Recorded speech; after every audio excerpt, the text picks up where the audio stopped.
الله إياك نعبد وإياك نستعين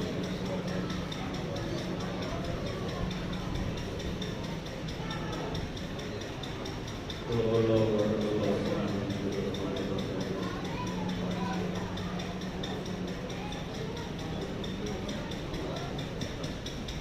بسم الله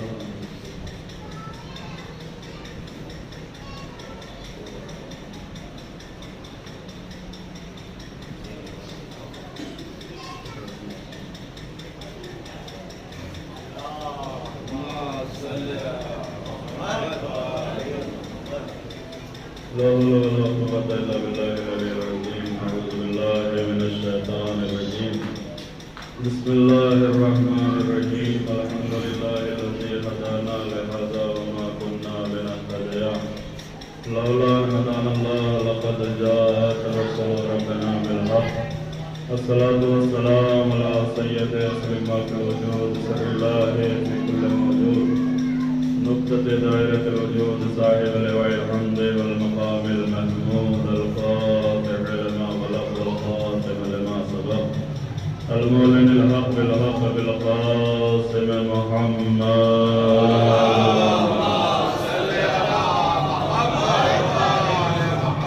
والصلاة والسلام على أهل بيته الطيبين الطاهرين المعصومين المنتجبين المنتقبين الذين أذهب الله عنهم الرجس وطهرهم تطهيرا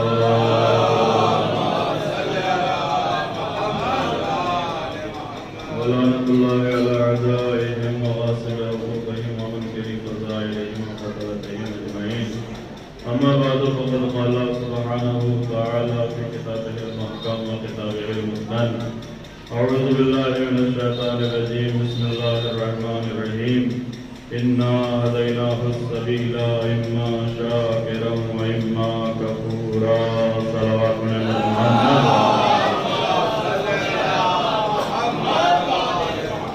حضرت گرامی قدر سامعین معظم موالین حضرت کرار اگرچہ وقت کافی زیادہ ہو چکا ہے اور آپ حضرات بہت دیر سے مصروف عبادت ہیں اور صوت پانی اور مرتے پانی کا سلسلہ بھی کافی دیر سے چل رہا ہے لیکن آپ یاد رکھیے گا کہ میں اتنی ہی دیر پڑھوں گا کہ جتنی دیر آپ سننا چاہیں گے نہ میں گھڑی کو دیکھ کے پڑھوں گا وقت کو دیکھ کے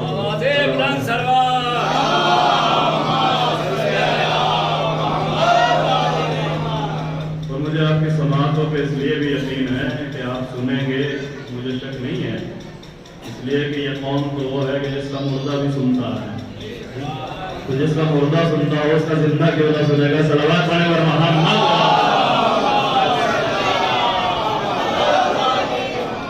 لہذا قرآن کریم کے جس آئے واقع ہدایت کو آپ کے سامنے ابھی تلاوت کرنے کا شرف حاصل کیا ہے آج یہ سلسلہ مجالس کی 14ویں مجلس ہے جس میں مسلسل آپ اسی آئے کریمہ کے ذیل میں روزانہ سماعت فرما رہے ہیں اور یہ سورہ دہر کی 3 نمبر کی آیت ہے اِنَّا هَدَيْنَاهُ السَّبِيلَ بے شک ہم نے اس انسان کی ہدایت کر دی ہے اِمَّا شَاكِرًا وَإِمَّا كَفُورًا اب اس انسان کا اختیار ہے کہ چاہے یہ ہمارے شکر گزار بندوں میں داخل ہو جائے یا ہماری نعمتوں کا انکار کر کے ہماری نعمتوں کا انکار کرنے والوں میں چلا جائے دیکھیں میں کافر کا ترجمہ انکار کرنے والا کر رہا ہوں ورنہ تو ڈائریکٹ کافر بھی کہا جا سکتا ہے اس لیے کہ اس لفظ کافر سے بڑا کنفیوژن پیدا کر دیا گیا ہے اور خاص طور سے دوسرے مذاہب میں اور یہ بلیم اسلام کے اوپر لگایا جاتا ہے یہ الزام اسلام کے اوپر لگایا جاتا ہے کہ اسلام جو ہے اپنے انویائیوں کے علاوہ اور اپنے ماننے والوں کے علاوہ سب کو کافر کہتا ہے جبکہ یہ قرآن کی آیت جو میں نے آپ کے سامنے ابھی تلاوت کرنے کا شرف حاصل کیا ہے اس میں قرآن باہر والوں کو کافر نہیں کہہ رہا ہے اندر والوں کو کافر کہہ رہا ہے اب آپ کہیں گے کہ مولانا یہ کون سا دیکھیے یہ فلٹر ہیں اسلام کے اور اسلام نے جو فلٹر لگائے ہیں ان میں فلٹر ایسا بھی ہیں کہ جو اللہ کی مانے رسول کی مانے اور علی کی نہ مانے وہ بھی کافر ہے جو اللہ کی مانے رسول کی مانے علی کی مانے اور قرآن کی نہ مانے وہ بھی کافر ہے کیوں اس لیے کہ کافر کسی خاص مذہب والے کو نہیں کہا جاتا ہے کافر اسے کہا جاتا ہے جو حق کو چھپا لے